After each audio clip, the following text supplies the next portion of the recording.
I don't know, there's been a whole lot. And I've got a message from somebody that somebody is shot in another classroom. Can you tell me what room? I'm in room 102. I'm okay, in so it's going to be a classroom? I don't know where that right now. I gotta go. I just can't let him hear me. Okay, It's okay. It's okay, I understand. Okay, hurry. Okay. Hurry.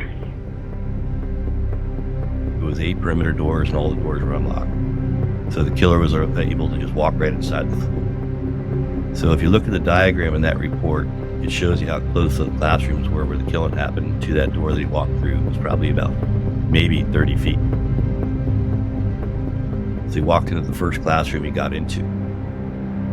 Because even though the teacher heard the gunshots and they made an announcement over their app, right, to lock down, the teacher had no ability to lock that door. You have to open the door and lock it with a key. So they set her up for failure. I don't know why, out of the 300 police officers that were on scene in Uvalde, I don't know why one of them wasn't assigned to go to the office in that school and communicate with the principal one-on-one. Because we had a teacher shot in the classroom. The killer shot through a wall. We had a teacher shot in the classroom that nobody knew was injured. And there was such a panic for getting the key to the door that wasn't locked. That was a big delay.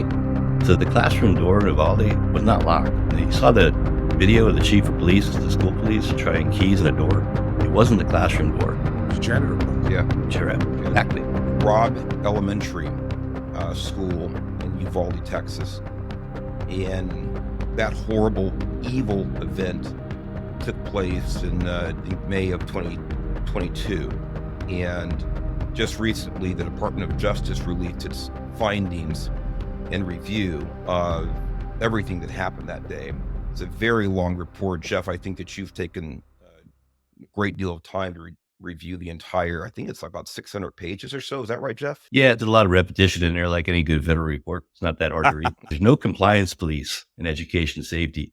What happens is post-incident, and we're talking about Uvalde, okay, there's been $27 billion with a B dollars in lawsuits filed in Uvalde, right? So after the fact is when DOJ comes in, and I got to tell you straight up, I did some work out in Texas shortly after Uvalde. I did some consulting for a consultant the city hired, not on the law enforcement side, on the school side, because the law enforcement side makes no sense to me, as I'm sure it doesn't to Bill or any other trained law enforcement official. It just doesn't make sense, and it never will. But as far as the compliance issues with the school district, that's when people come in and start looking at it. There's teams of attorneys that just do these school killings, and they know everything to look for. Kind of like when there's a bad police shooting. There's a whole team of attorneys that handle those things. They're trained on what to look for.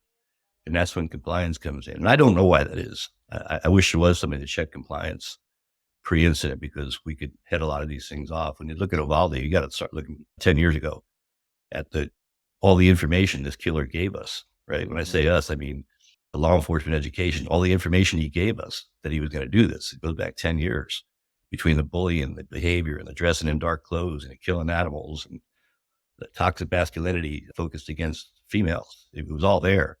So I don't know why nobody's looking for these things, but that's what we're doing in our business. That's how I came to do what I'm doing now. There was nobody doing it. So I started my own business back in 2010 just to help out school districts. So that's how I got here. There's no compliance police in education safety. What happens is post-incident, and we're talking about Uvalde, okay, there's been $27 billion with a B dollars in lawsuits filed. Or is there, Jeff, specific federal rules, laws about school safety? There's federal and state. The state mirrors federal. So U.S. Department of Education put out a publication in 2013 called The Guide for High Quality School Emergency Operations Plans. That's pretty much the template for what you need to do in schools. And then there's federal statutes.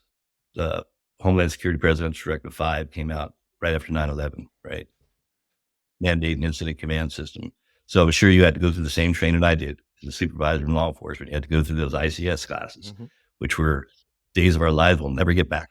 It's dry stuff.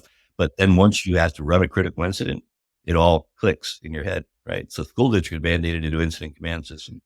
So in the Uvalde report, the original one that came out from Texas right after the incident, and this DOJ report, they say lack of incident command system training on law enforcement in the schools is a cause factor. Nobody was in charge. Right? So every one of us in law enforcement run a critical incident knows somebody has to be the boss and tell people what to do. And the boss doesn't get his hands dirty or her hands dirty. They're running things, right? They're not involved in the incident, so to speak. Mhm. So nobody would run a Uvalde. We see that a lot. So yeah, there's federal statutes saying schools have to do A, B, C, and D. And then each state has similar statutes. And all 50 states have the same laws and statutes, just worded different. So in California, where we are, it's education code. In Nevada, where I worked, it's Nevada revised statute, so it's criminal. But it's all the same. You have to train. And that's what we see breaking down, a failure to plan, a failure to train. So about 100 pages in that Uvalde report out of the 600 pages are what the school didn't do in the school district. And nothing against the school district in Uvalde or the school in general. I could fill in that blank with hundreds of school districts I go into that are not in compliance. They didn't have plans. They didn't train. They didn't lock their doors. I told Mark, somebody told me I needed an acronym for my training. So I came up with LTFD, which stands for lock the effing door, right? So if doors were locked in Uvalde, the perimeter doors, that would have been a gunfight outside of the school. And the killer never would have got in. So it goes back to those basics. But then we backtrack till his fourth grade is when he started getting on the radar at the school with his behavior and the bullying and what he was going through. So nobody did intervention there.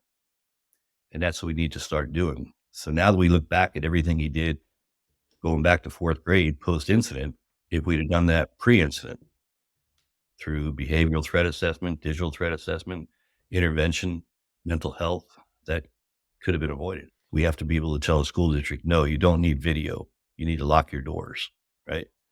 In Uvalde, they could not lock the classroom doors from the inside. They set those teachers up to get killed that day. But we see this over and over again, going back to Sandy Hook in 2012, same thing. They could not lock their doors from the inside. So from 2012 to 2024, or 23, I'm sorry, when Uvalde happened, what did we learn? We learned nothing because we were in denial. This can't happen here. So I go in a debrief, or I read the debriefings on every school killing, and I hear the same thing all the time. We never thought it could happen here. So we're in denial. A close colleague, good friend of mine, was the first cop on scene in Sandy Hook, Newtown, Connecticut.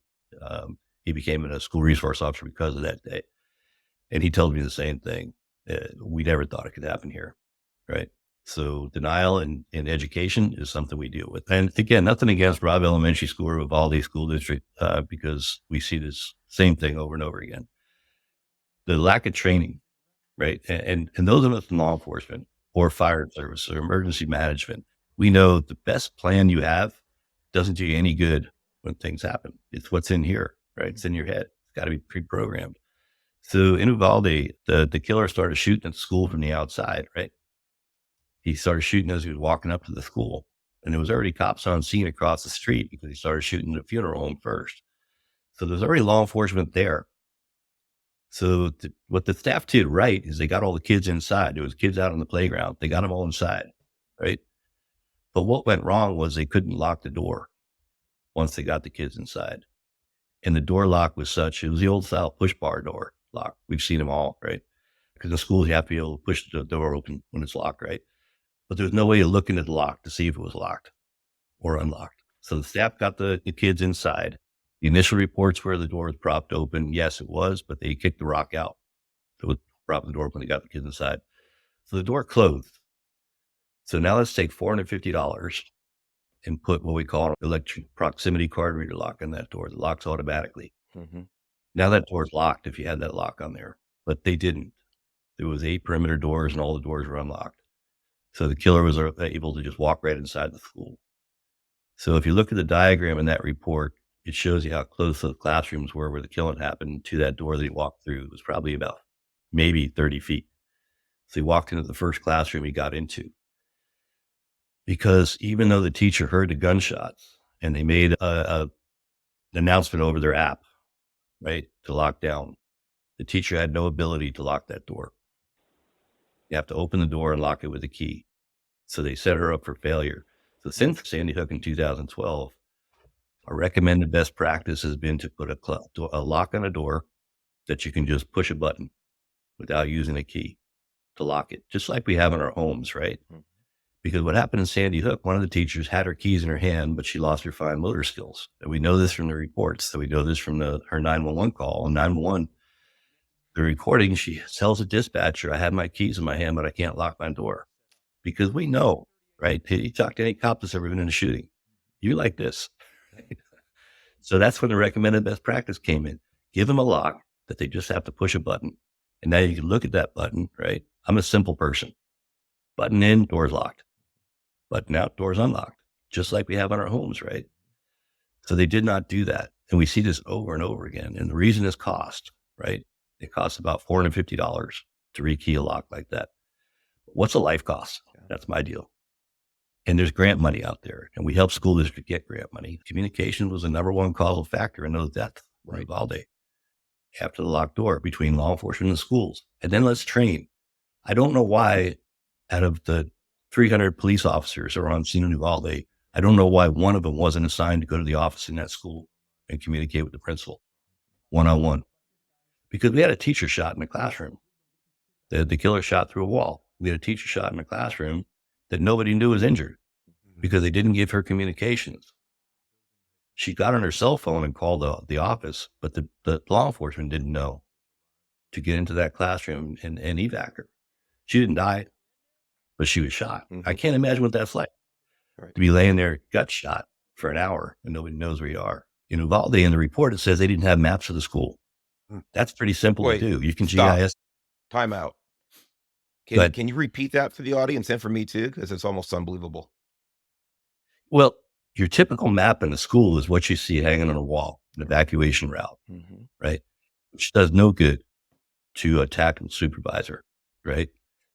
I need to see what the school looks like. So in Uvalde, there was adjoining classrooms. The cops out in the hallway had no idea. They had no idea that these classrooms had adjoining doors.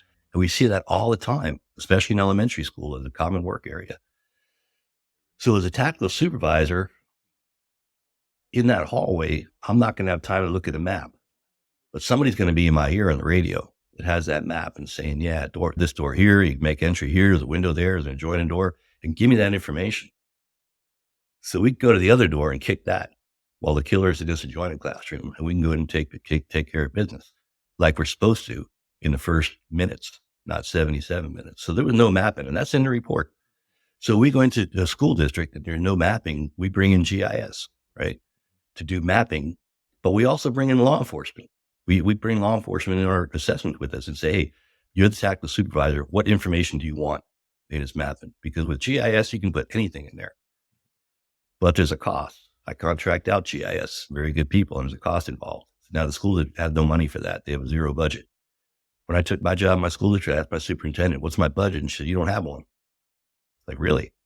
So if you want stuff done, you either got to write a grant or you got to go to general fund and justify it. Okay, I can deal with that. So I could justify why I need GIS mapping because I know as a tactical supervisor what information I need, whether it's downloaded in the CAD system in the dispatch or in the mobile terminal in a patrol car or hard copy in my hand. I know what I need to get my guys in there because we're all cops. We want to get there. That's what we live for. Right? We want to get there and help. We want to take care of business. We want to save lives. That's why we do this. We certainly don't do it for the money, just like the educators don't. There's no money in that system either. They don't pay our teachers enough. That's another day. No, I was going to say, Jeff, is there a way, the answer may very well be no, but it seems like in Uvalde, one of the issues was self-deployment, like law enforcement officers deploying themselves there. And then just the multi-agency response, people from different agencies trying to blend together and almost hesitant to take control or deferring to someone else and not really that clear distinction of who was going to be the incident commander. Should it be predetermined that if personnel from this agency are there, they are going to be the lead on this? Because it just seems like with Uvalde, I mean, there was people there and each agency was waiting for the other agency to do something. Yeah. And the report comes right out. The report does not pull any bunches at all. The lack of incident command system was a causal factor here. And I talked to the sheriff when I was out in Texas, who was there. He was across the street at the funeral home and he had no idea to an active shooter situation going on inside the school because the school police chief called it out as a barricaded suspect.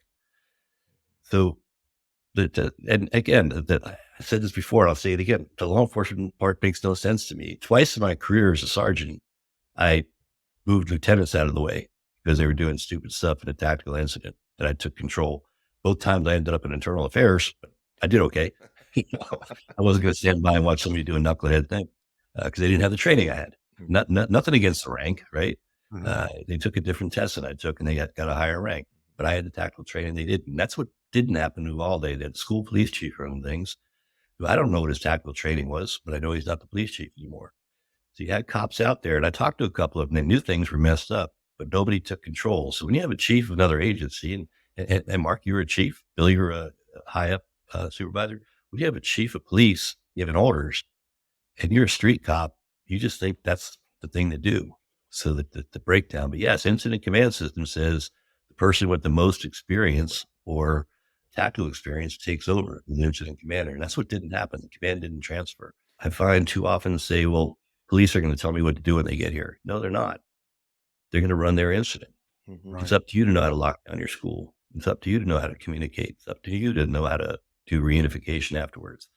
So you can't depend on that. But it all goes back to that one basic thing, whether in law enforcement, education, or whatever. You go back to your training. And it works. I'm seeing it working wherever we go. I work with 14 rural school districts in Nevada, right? But they don't pay me to do that. The risk management insurance pays me because they get the negligence, the liability issue if they don't train. So statutory compliance is why the risk management insurance will bring my team in to make sure the school districts are trained. And once we bring the training in and they see we're not one of the scam people that are trying to scare you, there's so many acronym trainings out there, right? People come in and they train the trainer, but they have no experience in law enforcement or emergency response. And they come in and they do these scare tactics. I was working in a school district in San Diego County, and I walked into a first grade classroom. I saw a bucket of rocks. I said, is this like a science experiment? And they said, no, these trainers came in and said, keep a bucket of rocks in here and have your kids throw rocks at the bad guy when he comes in.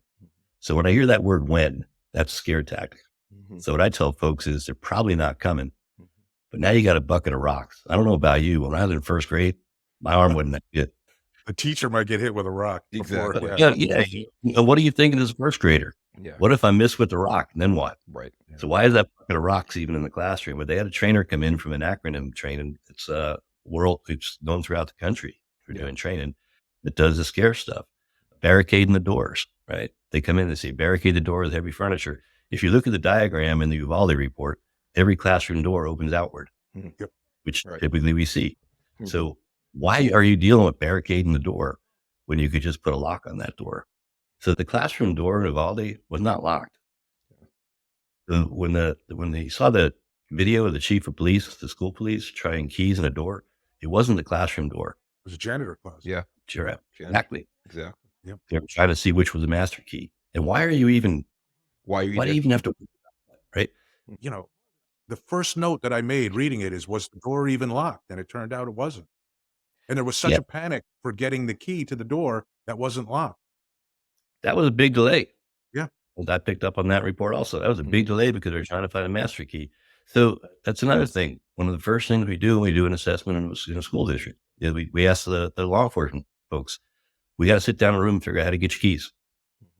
I can't tell you how to do that. I can make recommendations on that, but we have to get keys. A school district I work with in Nye County, Nevada, just put lock boxes in every school with master keys and maps of the school.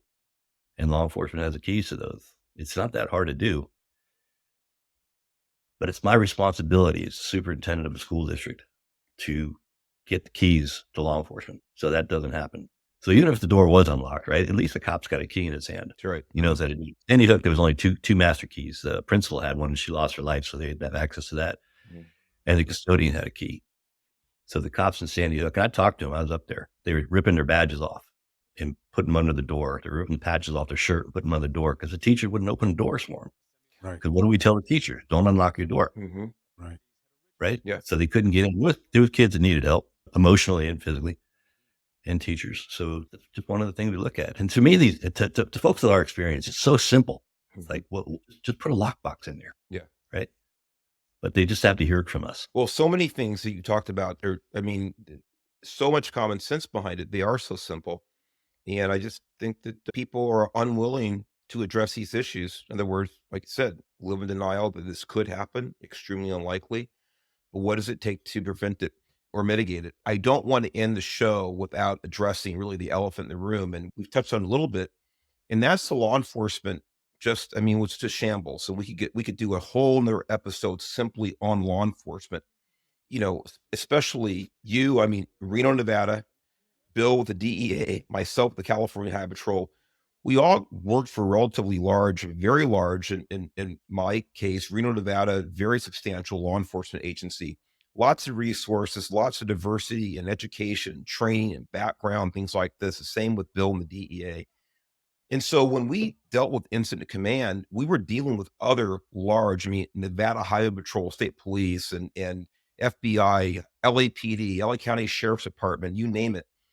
There was a lot of training, a lot of experience, a lot of professionalism with ICS and for other cases for SIMS and things like this. There's a lot of mutual training. There were a lot of MOUs. There's a lot of ongoing interaction, a lot of non-emergency types of joint operations. So there was a great deal of understanding and kind of symmetry with agencies. When we talk about small agencies like Uvalde, things like this, there's not that kind of recurring, kind of built in, I think, really foundation that we may have in larger agencies.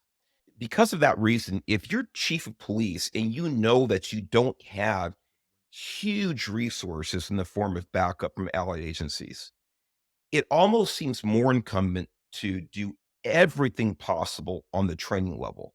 Now, again, it's very easy to Monday morning quarterback here. I totally get it. Now we can sit back and look at it through 2020 lenses all day long. But at the same time, I know the proactive things that law enforcement I worked with, not just Highway Patrol, even smaller agencies did in Los Angeles County and California in general. And I look at this report about what this chief who's no longer there, the actions that he took, or more accurately, the lack of action that he took. He had officers I think they had 11 officers there within 3 minutes of the initial call. You had some go in, there were shots fired, a couple officers were injured, and they retreated. And that's when it immediately became, as far as the chief there on scene, a barricaded suspect incident. And we go forward 77 minutes later after that. That's when this all eventually came to an end, because you had some other agencies come in there and take the shooter out. I don't know. You're talking about ICS, Jeff, and about, we've all been there. You have a superior who's got their head up their butt. I almost said head up their ass, but I try to keep it PG here. And based on your experience, based on your training, you take the initiative. These officers apparently had gone through, as best of my knowledge, and maybe you can correct me on this, active shooter training. I don't know about the chief. I don't know. I'm ignorant about it. But there were people on scene who at least knew what to do. And they acquiesced to the directives of this chief on scene. Is that fair to say? I think so. Bill, from your assessment, is that fair to say? I think it's fair to say, and no one else actually stepped up. I've seen bad leadership turn heroes into statues. And, there are people, like Jeff told the story of how he just took control. That's incredible, right? That's the one in 1,000, or maybe not 1 in 1,000, 1 in 100. For every person that does that, there's another 10 or 15 that know what to do, and they'll do it. They're not going to say, no, I'm not going. They're going to do it. Like that's what to me was so painful about this report, is those cops would have done it. No one asked them to do it. Yes. And I don't know, there was one particular quote, Mark, that just, it blew my mind. And this has to be getting, probably after 60 minutes, probably after about 60 minutes on site. They notify the chief they have an entry team ready to go. And his quote is, "What team? Got a team ready to go? Have at it. wouldn't that be the first and only thing? The first thing you're doing when you're getting there is who's our team? Who do we got? That's right. Are you guys ready to go? Start coming up with the plan of exactly how this is going to be done, because that is if you're even going to wait at all. I mean, Jeff, this is not a new thing. The idea of, and this is a question I have actually. I know for sure that the SOP, if there's 2 officers or more on scene, is go. Do not wait, go to the shooting. What if it's and I assume it is for a single responding officer now too, is go to the shooting. But am I correct in that? I mean, it's been a number of years now that there's been no question it's go to the shooting. And even the quote in the report is that takes priority over officer safety. And as cops, hey, that's what we sign up for. I mean, it's hard, it's tough to hear that, but that's the reality of the job. Going to the shooting takes priority over officer safety at that point. Now, is that even the case if, let's say in this case, a single officer had responded, he's there by himself? Am I correct that he goes? Yes, that's modern training. There's nothing saying you have to, but we're trained to go take out the threat, but it's something you have to think about before. And in my school district position, I was a civilian employee, but I was armed. I carried concealed. I had to consciously sit down and tell myself, what am I going to do if this happens? I'm by myself. What am I going to do? And you play that in your head, but that's where our training comes in, right? You got to what if it. So let's go back to the mapping. We'll go for full circle. I'm the supervisor. Now I know there's 2 doors we can use, right? The bad guy's cranking rounds through the one door, right? So it's just a no-brainer to me. I got all these cops here. I need 2 teams. I need a diversion at this door. I need an entry team going through the other door. And here's where the adjoining door is. Go take care of business. Cops are going to step up. Yeah, I might get shot. Okay, stay low. Right. He's cranking around 3 feet off the floor. Stay low. And bang on the door like you're coming in. My entry team's going to go through the other door. But I have to know that those rooms connect, right? So getting back to what you said, Bill, I guarantee it, that chief said I need an entry team. In the first minute, cops would have stepped up, because that's what we do, And we don't say I might get shot. We say I'm going to take out the threat. Right. If you get shot, you get shot. You can live through that. Okay. But that's what wasn't done. There was no decision making. And that's it. Again, I'll say it makes no sense to me, because I've been in those situations before. I went through the academy in 1982. We were shooting before Columbine, right? That's just a tactical mindset that was built into my bros from day one. You got to take care of business. We're here to help people. Don't forget, though, that the mischaracterization of the events that were happening has an effect on that, right? Yes. Like the chief is saying this is a barricaded suspect scenario now. So he has changed the classification of the incident. So all those people who, hey, the ones that know active shooter, I'm going. Am I going right now? The chief is basically telling them the situation you think that this is, it is not. This is a barricaded shooter. We're negotiating. So his mischaracterization of what was happening, I don't know, it took the gas out of all those young Jeff Kays who were probably thinking, I'm effing going in about 10 seconds if there's no decision made. When all of a sudden they think, oh, maybe I don't know. The chief, there was thought, Mark, that the chief was even in the room with the shooter. Yes, I read that. There were thoughts. That was the assumption of a lot of people out there.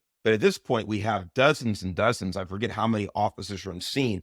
And here is where I'll challenge you on that, Bill, because we know for a fact that after he had made the proclamation that this is a barricaded suspect, there were still children that were communicating via phone that they were in the classroom with the shooter, and there were officers on scene through acquaintances. This is a small town.